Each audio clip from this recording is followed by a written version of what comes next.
Boa noite, eu sou a Manuela e eu vou apresentar sobre BBO Crystals for Second Harmonic Generation, ou seja, cristais BBO para a segunda geração harmônica.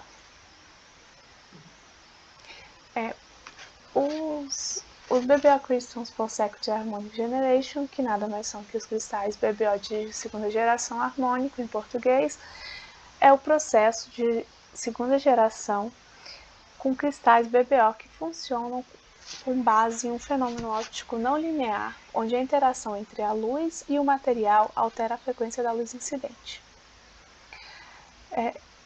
Como funcionaria mais ou menos? A luz incidente é um feixe de luz com uma frequência angular, geralmente proveniente de um laser, e ela é direcionada para um cristal BBO. E tem também a interação não linear, que é quando o cristal BBO tem propriedades ópticas não lineares, quando a luz passa por ele e a intensidade do campo elétrico da luz é suficientemente alta para que o cristal se misture com as ondas de luz. Isso acontece porque, em meios não lineares, a resposta do material ao campo elétrico não é proporcional ao campo aplicado.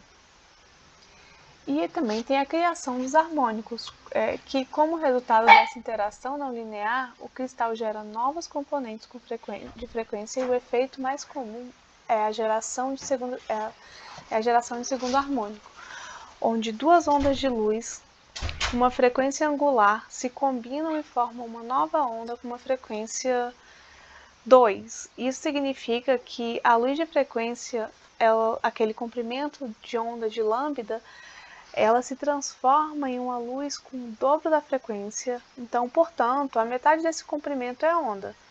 Por exemplo, se o laser usado tem um comprimento de onda de 1064, que é aquela luz infravermelha, após passar pelo cristal de BBO, a luz passa a ter um comprimento de onda de 532, que passa a ser aquela luz verde, que é o segundo harmônico.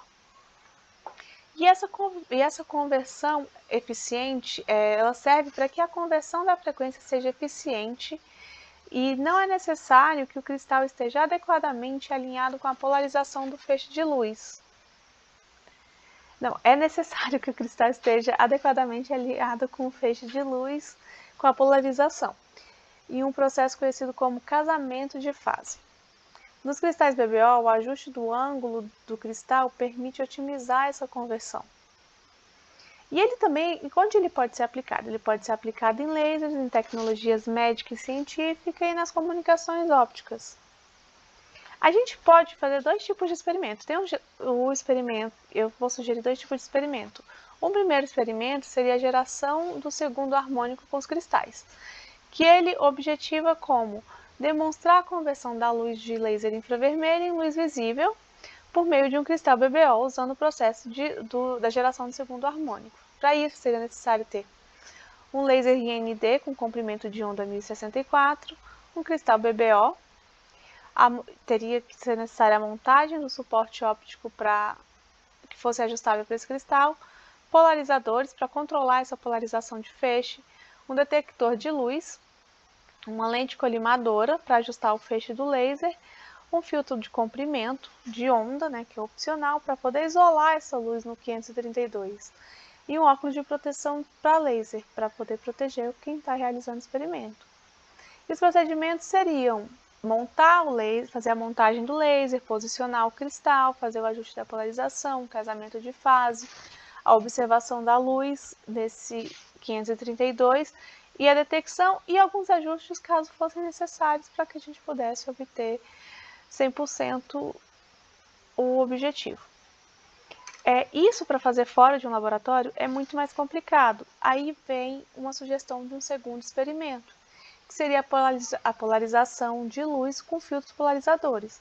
Que ele faria o quê? Ele demonstraria como essa luz polarizada pode ser manipulada com filtros polarizadores em um conceito fundamental, que é a parte do funcionamento de experimentos ópticos mais complexos, como substituindo o uso desses cristais de BBO.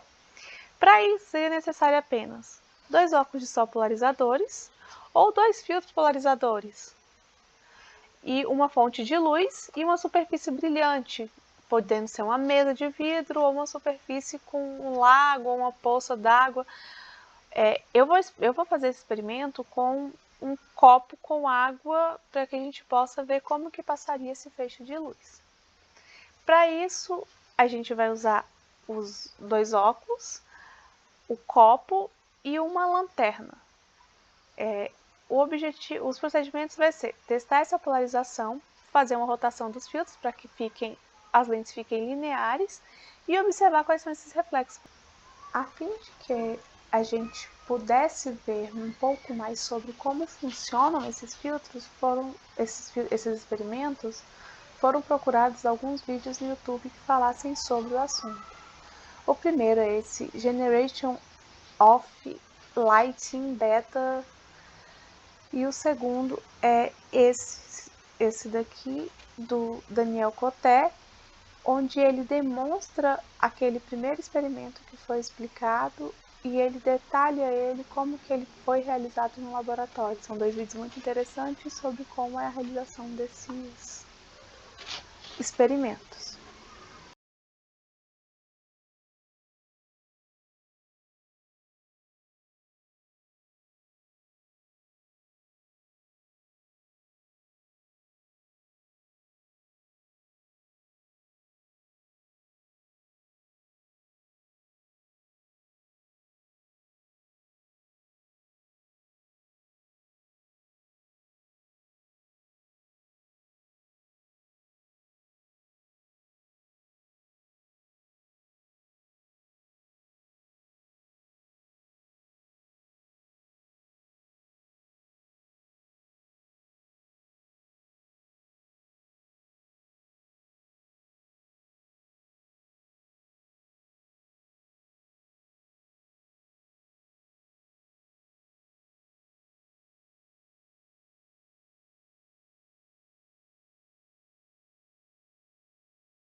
Obrigada.